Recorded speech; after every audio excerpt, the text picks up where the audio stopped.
Welcome to the 24th edition of the weekly updates I'm giving on our homestead and the happenings around here and in our garden this year. I'm going to go ahead and release this video midweek because I think it's already long enough and I don't want to add any more to it. I may or may not have more to show before the week's over, but here's what's happened so far through Tuesday. On Sunday, we went ahead and pulled all of the carrots and we get them hosed off and trimmed down before they go inside to be refrigerated. We did end up with 3.5 gallon bags of carrots from the one wall bed that I had halfway planted earlier this spring. We got cauliflower, we harvested more spinach seeds. I also took in the kale seeds before the rain we were supposed to have on Monday. Just wanted to make sure they could all dry out and be ready for saving seeds from. With a little bit of the tomato work that I was doing on Tuesday, I gave a little chit-chat and some tips that I have found over the years on tomatoes. But I also ramble a bit and give my opinion on some things. And like we know, everyone has opinions, so you don't have to agree with them, but they're mine. You're welcome to stay and listen. As I'm harvesting peas from this line, I am also clipping the pea plants off at the roots and pulling them off this vine. So I'm collecting the peas that are ready for eating, and there are some dried vines already that have peas that have seeds ready to save. So most of this trellis will be cleaned off in the next few minutes. But the section all the way down at that end, I'm going to leave to let dry completely. And you can see that as I remove the peas, the cucumbers are going to get more sunlight so they can grow up these trellises. Good early morning to you. One of my favorite benefits of not having wood chips in the walkways anymore and having zoysia grass, there's some weeds still in here, but eventually the zoysia will take over. But my favorite benefit is getting to work in the garden and do grounding at the same time. I can be barefoot in here. It's so comfortable, where wood chips are not very pleasant to walk on barefoot.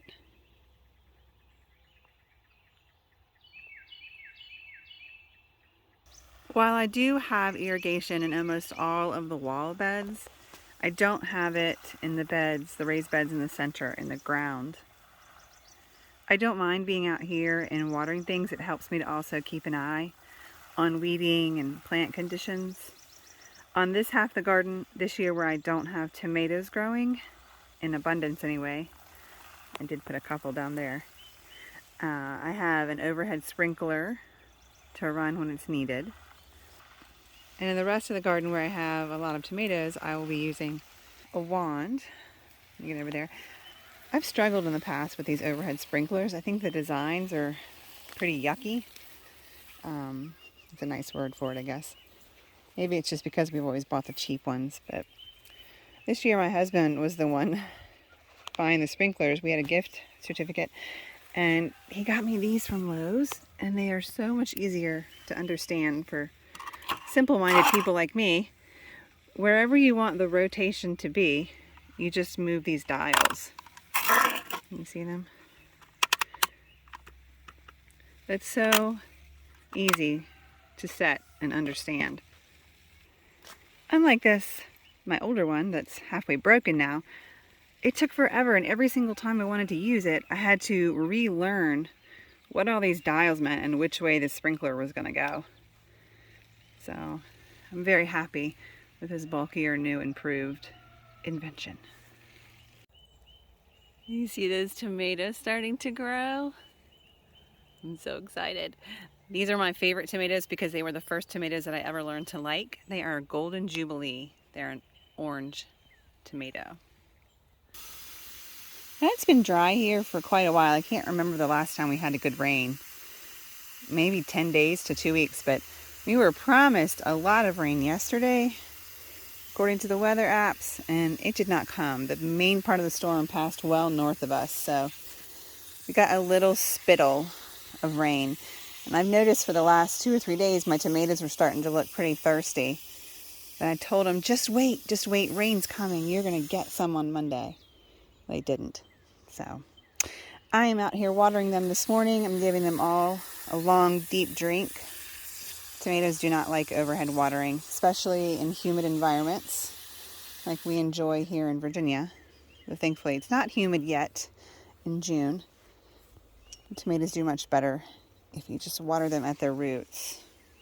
It's been probably 5 days since I've come out and checked over the tomato plants thoroughly, so I can tell I'm going to spend some time this morning going through, first of all, with all of the top branches that have grown out that are trying to bend down. I'm going to go through and lift them all up and lay them as high as they can go on the next ring on the tomato cages.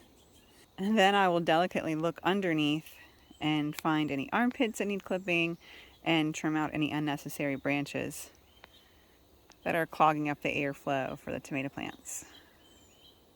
Pruning tomatoes is a very pleasant, quiet work that I enjoy doing, even though my fingers are disgusting afterwards.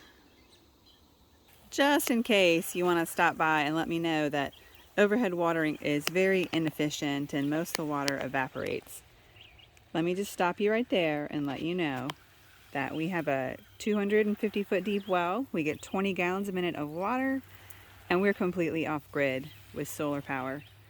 So I could let this hose run indefinitely, and the water would never run out. Of course, it would drown everything, but this is much more worth my time to just turn this on and let it water everything. And you know what else is getting watered? The grass. And the grass loves water. And yes, it will make the grass grow faster, but I also have an electric mower and an electric weed eater or weed whacker. So there you go. If this tomato plant looks a little different to you, it's because it's a Brandywine variety and they have a leaf that looks more like a potato plant. This is going to be an orange Brandywine variety. And while I'm thinking about being a rule breaker, it was several years that I was pruning tomatoes and giving all the leaves and branches to my chickens before I heard or read about the leaves being poisonous. Same thing with the potato plants. But in my experience, I've never had a chicken die. Chickens are a lot smarter than we give them credit for. They're smarter than cows, who will eat barbed wire if it's in the grass. But there's many plants that we have put in the chicken pen, and there's some bugs we've tried to give them that they won't eat because they know it upsets their tummies. So they're not but so stupid. If they don't want to eat the tomato plants or the potato plants, then they won't eat them. And oh, the worry of disease. It's going to be in your compost. You know what? The disease is here. We just mitigate it and deal with it the best we can each year. And we get the fruit we can before the plants deteriorate. That's just how gardening goes. So yeah, going on 10 years now, 8 to 10 years of giving my chickens tomato plants and potato plants, and they haven't died from it. Now they have died from foxes, from raccoons, from possums. They've died because they get too fat. And when they jump off the roost in the morning, I had one break her neck. But I've never seen them die randomly. So I'm going to say the potato plants and tomato plants have not poisoned the chickens. Little Miss has mixed up waffle batter for us for breakfast, so I came in to check on it, make sure the consistency's good. She's going to get started on waffles, and Missy Miss is slicing up strawberries to go with our fruit for breakfast. We have 3 incubators that will be hatching this week. This first black one had 35 fertile eggs. This one should start hatching in another day or so. And then we have one in the living room.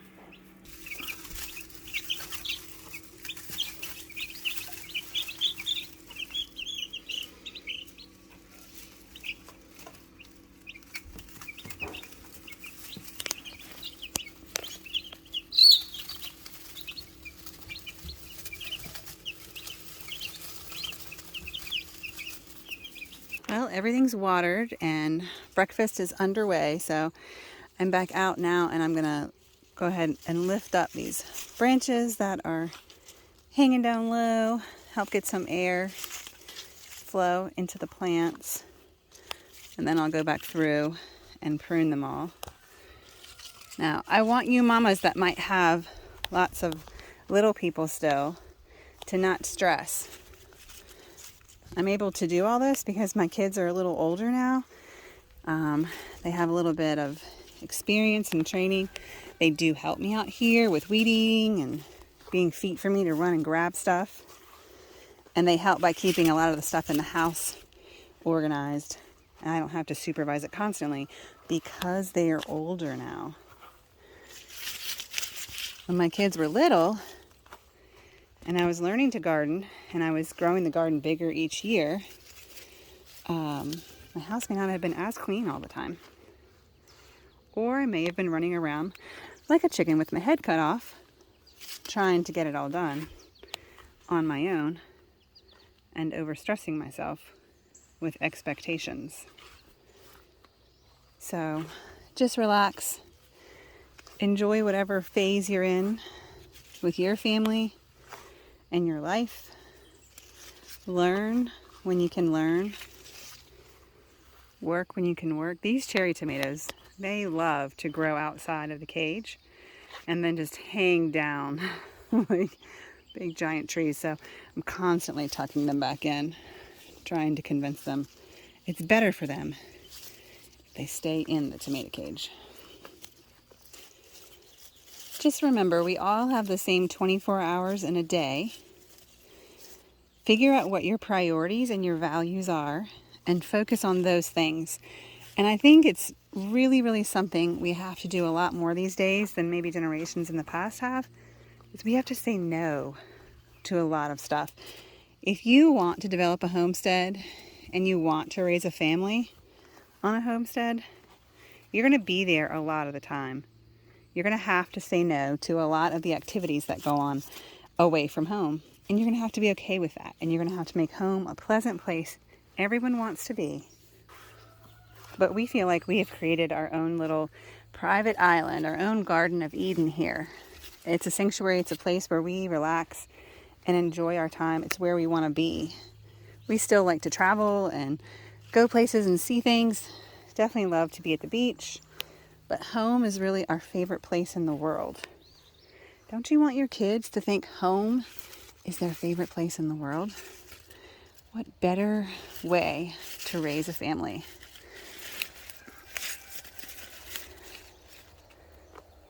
That's another reason we went through the expense and the effort of putting in an above ground pool this year. Because the kids are older now, I don't have to worry about them drowning. They're good swimmers. We just did a river float this past weekend with a bunch of friends. We had 27 or so boats, canoes, kayaks, and lots of little kids had their own kayaks. My kids had their own youth kayaks. And we had a great time for 3 hours floating down the river. And I was really thankful that I didn't have to worry about my kids drowning, because we took the time to make sure they know how to swim and expose them as much as possible to water. So my advice to those that realize how important family is, how important it is to God, why God created the family to be father, mother, and children, and why God tried to put in all the protection he could to help the family stay healthy and together and in harmony, then my advice is get in the country, start growing food. It's a great way to expose your children to nature and the value of hard work, because they get to see results pretty quickly. They also learn to really enjoy the food that they have the privilege of eating. I remember when my youngest ones were real little, looking out the window and seeing them picking spinach from the garden and walking around the yard and eating spinach, like by the handfuls, like the way I would have eaten ice cream as a kid. And I thought that was so funny. I was like, my kids like vegetables. That's so awesome. Everyone is in different seasons. Everyone has different work and roles. Not everyone can grow a garden. Not everyone can move to the country. But you can make raising your family for the Lord and for heaven a priority wherever you are. And a lot of that involves being present with your children. And you can't be present if you're overly distracted. Being outdoors really helps to slow the mind down. And now I'm going to start with the pruning. As I prune, I will throw the pruned leaves in the walkways, and the kids come through with a wagon and collect them all. They'll do that after breakfast and take them down to the chickens. Now, you absolutely do not have to prune your tomato plants, especially if you've given them 2 to 3 feet apart. You can just let them grow wild. From what I understand, they're gonna produce the same amount or the same weight of fruit. If they're unpruned, it might just be more tomatoes that weigh less each. And my experience for the last 7 or 8 years with tomatoes is I enjoy pruning them in early summer when the mornings are cool, and maintaining the plant, because a lot of plants do like to be pruned. You'll notice that with fruit trees and stuff, they bear better fruit when they're pruned. When I am pruning these early on in the summer, the fruit I'm getting is larger tomatoes, albeit fewer, because I am pinching off the armpits. So when I am pruning in the beginning of the year, I'm more consistent at it, and I get bigger fruit. And then as summer draws on and it's really hot and my time gets filled up more with food preservation, I don't take the time to prune as much. So the plants get obviously a lot bushier up top, and I start to get smaller fruit because it's making more fruit. So every year I have a goal to prune all the way through. So far I've never met that goal. But what I am looking for is if there's any branches that are starting to yellow or show any signs of disease, I'm clipping them off at the bottom. The plant needs airflow, especially if you're in a humid area. Any leaves that are hanging straight down that are kind of low, I'll snip off, because they're not going to ever make fruit lower than the first fruit. Another reason to stay on top of the pruning on a regular basis is you never want to cut a whole bunch off at once. Same thing if you're pruning a fruit tree. You want to limit how much you're pruning at one time, because you are opening the plant up where you cut it, and that is a little stressful for it. So if you can just prune a few branches a week, it's better than coming in once every other week or once a month and taking half the plant off. That would be way too stressful for it. I have learned my lesson, and I do take my time when I'm pruning now. I used to just come in and start chopping willy-nilly without really researching what I was cutting, and I would cut off branches that had tomatoes growing on them. So while you will see the armpit, let me see if I can get in here. This is hard to show. While you will see the armpit that likes to grow out of like the V right here, there will be other ones that come off that actually have the fruit. So if you follow this up, you see the flowers and the fruit growing on here. I've cut those before by accident, assuming I was cutting that new tomato plant trying to grow. So I do take my time now. I suggest that. Get to know your plants and how they grow, and you won't make that many mistakes. So, see, here's an armpit. I don't know if I'll be able to show you. Here's another armpit right here. And you can follow the plant up. It's a lot easier when the plants are younger, because once they start to get really bushy, it's hard to see through all the greenery and follow the plant up and know exactly what you're cutting. So I'm going to cut that off so that my plant can put more growth into the fruit that I want to eat. Here's another new tomato plant trying to grow in the armpit right here. When they're little enough, you can just snap them off. Now you can take this and put it in a cup of water and leave it for about a week, and it will grow roots. And then you can put it in the ground and have an all new tomato plant. Now here in Virginia, most of our tomato plants usually give up around August, end of August. It just depends on the weather, the rain, the humidity that summer. But it just gets so hot. And they will produce until frost, but they stop for a long time, because when it gets too hot, your flowers are not going to set fruit. So you've got a pretty big gap of not growing the tomatoes, and then the plants just start to look yucky. But if you do save some of these and start them, so right now it's almost mid-June, then these plants would really produce pretty heavily for you in September and October, here in our climate anyway, because we don't usually get a really hard frost until November. So it's a good way to extend your tomato harvest. You don't have to start more seeds. You can just save these guys from the plants that you already have growing. The other thing you don't want to do is accidentally cut the growth tip from the top of your plant. So this guy growing up top, he's going to be what keeps growing and makes more vine going up. So don't cut your top growth tip. If you did by accident, then somewhere down the plant you could just let an armpit continue to grow, and that would continue to grow the plant upward from a different stem. But be careful not to cut the top off. Unless you have multiple growth tips on your plant and you want to single stem it, then you could cut a few off, but make sure you save one. Something else that you'll hear that you can do is whatever you're pruning with, you can dip them in a little bit of alcohol between each plant to help prevent the spreading of disease. Because if you're going to cut a diseased branch off and the juices get on your scissors or your pruners, and then you cut another branch, you could spread the disease. But I've been doing this 10 years and I don't have time for that. I've got anywhere from 40 to 60 to 70 tomato plants every year. I'm not hauling around a bowl of alcohol with me to clean the tip of the scissors with. So maybe my plants get diseased a little sooner than other people's. Maybe when I'm older and I have more time, I'll clean my pruners. But for now, I don't. I just clip away and the plant's gonna produce what it can for me in the growing season. I'm making an executive decision on this Bonnie Best tomato plant. I have trimmed out the lower branches for airflow, and the top of the plant just looks pretty lightweight to me. So I'm actually gonna let another armpit grow. So this is one growth tip right here where the plant's growing from. And I have another one over here. So 2 is the most I'm letting go on most plants. Some plants I'm only doing 1 stem, but I've decided I'm gonna let this guy, see him? This guy right here, I'm gonna let him live. I'm gonna let him go ahead and make a 3rd stem on this one. It's on the end of the row, so it's gonna have pretty good airflow. And I'm okay. I've got, I don't know, 15 Bonnie Best tomato plants. I'm gonna let this one do 3 stems and see how well it produces compared to some of the others.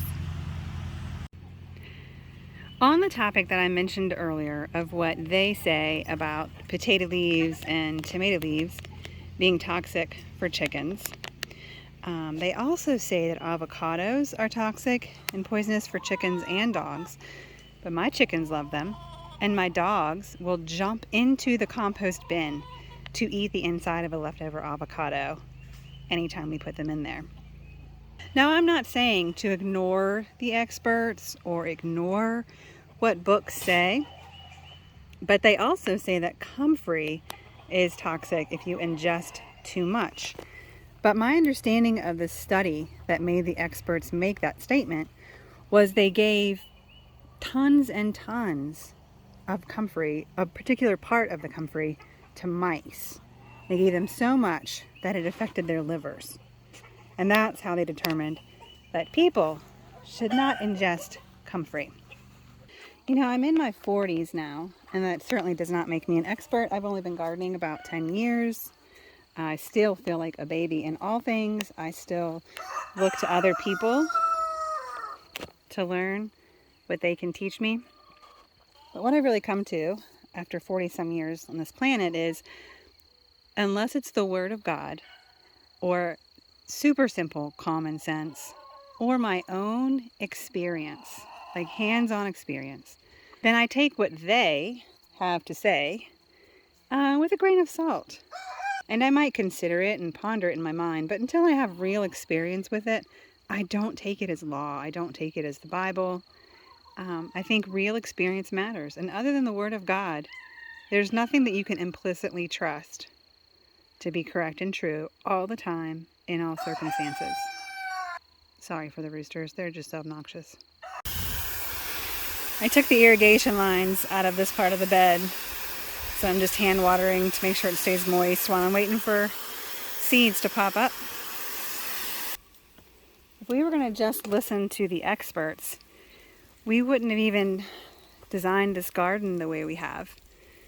I kid you not, probably 5 years ago, a Christian that makes videos on YouTube told me that if I wasn't tilling the ground to grow food, that I was sinning, because the Word of God says we have to till the soil. The word till just means work the soil. Like, what machines do you think Adam and Eve were using when they were working in the Garden of Eden? And what machines do you think you're going to be using when you can't buy and sell? How are you going to get gas for that tractor? I mean, I guess if you have a horse and buggy, that's a lot of extra work to feed them. But it seems to me like no-till gardening is the best way to go. But if you listen to the experts, you need a tractor, you need Miracle-Gro and lots of chemicals. This is an organic garden. We do not use any chemicals. We use natural fertilizers. The only thing that might be considered not organic is the fact that we get coffee grounds from Starbucks. And we do fill our beds with those. But the coffee grounds have been rinsed clean. So all the people drinking the coffee are the ones drinking the chemicals. But the worms love the coffee grounds. So if the worms are happy, then I'm pretty sure the soil life is good. Because when you apply certain chemicals to the ground, it destroys the soil life. And you don't have all the worms and beneficial bacteria that grow the food so well year after year. Okay, enough with my ranting. Let's finish up our chit-chat on tomatoes. So I have 5-foot tomato cages. And currently in mid-June, you can see that most of the tomatoes are about halfway up. Some are a little more, like the cherry tomatoes. Oh, by the way, I do not prune the cherry tomatoes. I will snap off any disease-looking branches at the bottom, but I don't prune them. I also do not prune my aromas because they are determinate. Otherwise, I prune all the rest of the tomato plants. But before summer's over, these tomato plants are going to be taller than the cage. And then they start to lean over and hang out. And by that point, the whole bottom of the tomatoes don't look very nice. So usually I will come in once they get taller than these cages, and I will cut the growth tip off the top of the tomato plant because I don't really have a need for it to continue growing any taller. If I had a taller cage and I wanted it to go 6, 7, 8, 9, 10 feet, then it would until frost. But really, by the time summer's coming to an end, I just want the fruit that it has on it to ripen. So by cutting the top off and stopping that growth, it's going to put all of its energy into ripening the last of the fruit before frost comes. Just remember, I am not an expert. I can only tell you what I've learned over time. You should go do a whole bunch of studying and research on your own, and then you should get out in the dirt, get your hands dirty, and grow stuff and see what works for you in your climate, in your growing zone. I am not trying to grow the prettiest or the biggest tomatoes. I'm not taking them to the state fair for show. I just want to grow as many tomatoes as I can. I want to eat them all season, and I want to preserve them for the winter and next spring. I hope you are enjoying growing a garden this year, at least a plant in a pot, if nothing else. Had a pretty busy day here, getting our second meal cooked right now. Been helping my husband with load testing on our solar system so he can make some videos showing people the possibilities of the 18K inverter. We've been getting schoolwork done and inside and outside chores. It's a great day to be alive. It's a great day to find things to be joyful for. I hope when you turn this video off that you can stop and think for a few minutes about what you can be joyful for today.